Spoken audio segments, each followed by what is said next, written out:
Hello, everyone. It's your girl, Delana Jones, and this is your HeartFlow Moment. Yes, this is your HeartFlow Moment. I just wanted to come on here real quick just to talk to you guys just for a little bit. I was sitting here and I have been reading in the book of Job, right?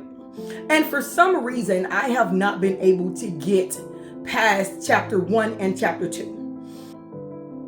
We've all heard the story of Job and how he was an upright man and how God had allowed the devil to come in and test him because he knew that Job would be able to pass the test. But one thing that we don't really dwell on is Job's wife. When we dwell on Job's wife, we always talk about the negativity side of what she did. We talk about, how, make sure you don't have a woman who will say something like this to you. But I want to look at it to let's think about like where Job's wife really was in that moment, because yes, he lost his children, 9 kids gone. He lost his children, he lost all his livestock, he lost all his crop, he lost everything. So now he's dead broke. And then all of a sudden his body gets attacked and he's sitting in all these boils. He stinks. It's nasty. He's scraping them off, the boils off of his skin, and then she comes in and she says, "Are you still gonna hold on to your integrity? Curse God and die." Okay? Now, I want people to really look at where she was in that moment. Job's wife was grieving. She was grieving, y'all. Like for real grieving. She lost 9 children. We always talk about Job lost 9 children, but what we have to understand is that his wife lost 9 children too. These are 9 children that were in her body for 9 months. These were 9 children that she probably fed, for X amount of time. I don't know. Some people feed now up to like 1 year breastfeeding. So she fed 9 children from her body for 9 months. When they were sick, she was there. When they fell down and hurt themselves, she's the person they go to. Mama, hurt myself. We know how children are. They sick. They don't want daddy. They want mama when they're sick. So this woman has literally lost 9 little people. Even though they're adults, as mothers, you always look at your children as your children. Even though they're grown, even though they're adults, we always look at them as my babies. So she lost 9 children. Y'all was balling out of control. Job had a setup. If this was today, she had herself a CLS 550. She's rolling around in a Tesla. She's rolling around in a Range Rover. Like, she had the best of the best. She was balling out of control. So not only did I lose everything that I gave birth to, but now I've lost all of it in a matter of minutes. The stuff happened one after another, after another, after another. It's like they couldn't get a break. So this woman is grieving. She's hurt. She's frustrated. She's sad. And when she opens up her mouth, because she only says one thing out of 42 chapters, she says a rhetorical question and a suggestion. And the 2 things that she said showed you just where she was mentally and emotionally and how heartbroken that she really was. She told him, "Do you still hold on to your integrity? Why don't you curse God and die?" That woman was anger. That's anger that speaks. And if you notice, he didn't even trip on her very much. He said, "You sound like a foolish woman."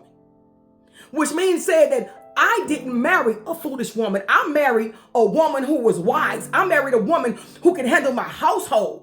So when you open up your mouth, I don't even recognize who you are. We are getting ready to hit a season in our lives where stuff is going to happen one after another after another. And as women, we have to make sure that when you are speaking to your man, that you do this. Job's wife didn't do it. She was frustrated. She's walking around. She saw him over there worshiping. She was like, "Boy, you tripping. You gonna sit up here and hold on to your integrity, talking about God got it? Curse him and die." She did that. But in our season, we can't do that. We can't afford to do that. Because we cannot let our men sit in an ash heap alone. We cannot let him sit there and his friends trying to figure out what he did wrong. We cannot allow that to happen. So we have to make sure that the words that we give him are life-giving. And the way that you're going to be able to hear those words is you got to be quiet, listen, and then speak. Be quiet, listen, and then speak. When you be quiet, nothing is going to come out of your mouth that's going to tear him down. Nothing is going to come out of your mouth that's going to discourage him. Nothing is going to come out of your mouth that looks like you're blaming him for everything that happened, because he's not doing anything according to what you feel like he should be doing. We listen so that we can hear the words that God wants us to speak.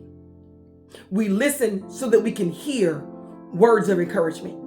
We listen so that we can hear any suggestions that we have that are going to be life-bringing to him. As a man, they pride themselves on being able to provide for their wives. So he's hurting, not because I lost everything, but how am I going to do that? How can I call myself a husband and I can't provide for my wife?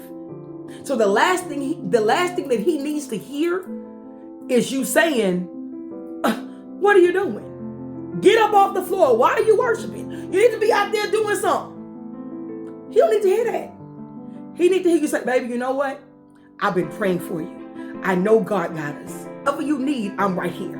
We both hurting. We both lost everything. But I believe in the God that you believe in. And I believe that he's going to give you the instruction to make sure that we come out of this on time. That's what he needs to hear. So that's what you're listening for. You're quiet so you can listen for that. And then when you speak it, you won't hear him say, you sound like a foolish woman. Or who is this? Who is this shit? I didn't marry that. He's going to say, this is the woman that I married. And this is the reason why I married her. I married her because she was wise. I married her because when I was down and I had lost it all, she stood by me. She sat there, was down for me like 4 flat tires on a Yugo. She was down for me.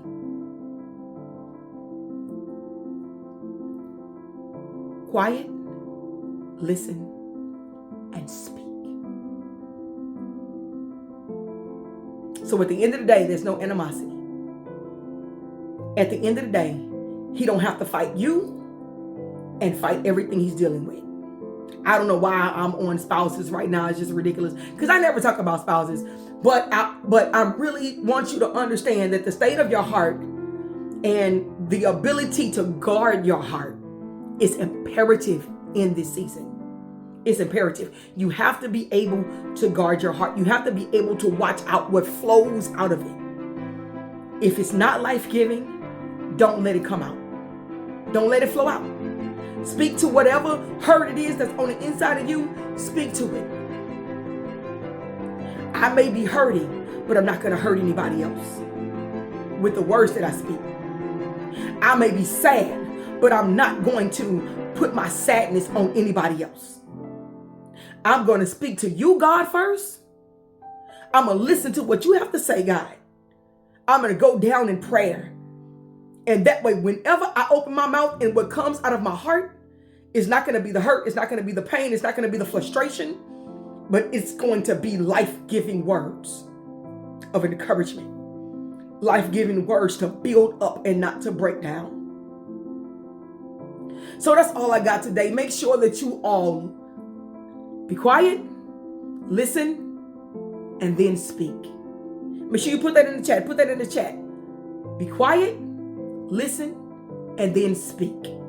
And I guarantee you, if you do that in this season, the man in your life, the loved ones in your life, because you may not be talking to your husband, but it might be your mom, it might be your children, it might be something that's going on, and they're going to need that life-giving word that's coming straight from you, that only you can give. Quiet, listen, speak. And if you get quiet, and if you listen, and you get ready to speak, and the words that are coming out of your mouth are not life-giving, then I need you to do like Brian McKnight and start back at 1. Quiet, listen, and then speak. But that's all I got for you guys. That's all I got for you guys. I thank you so much for bearing with me. This one went a little bit longer than I expected it to go.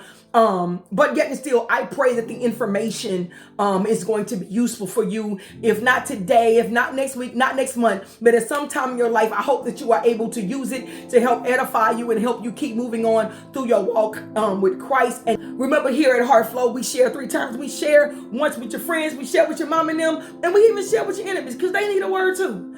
That's all I got for you today. Make sure that you all go to the page. If you are on YouTube, make sure you hit the subscribe button. Hit the subscribe button because there'll be videos coming out all the time from now on. So make sure that you hit the subscribe button. And those of you that are on Facebook, make sure that you follow the page. Go to the HeartFlow page, the HeartFlow Virtual Ministry page, and follow. So I will see you guys later. Once again, it's your girl, Delana Jones, and this has been your HeartFlow Moment. I'm going to see y'all next time.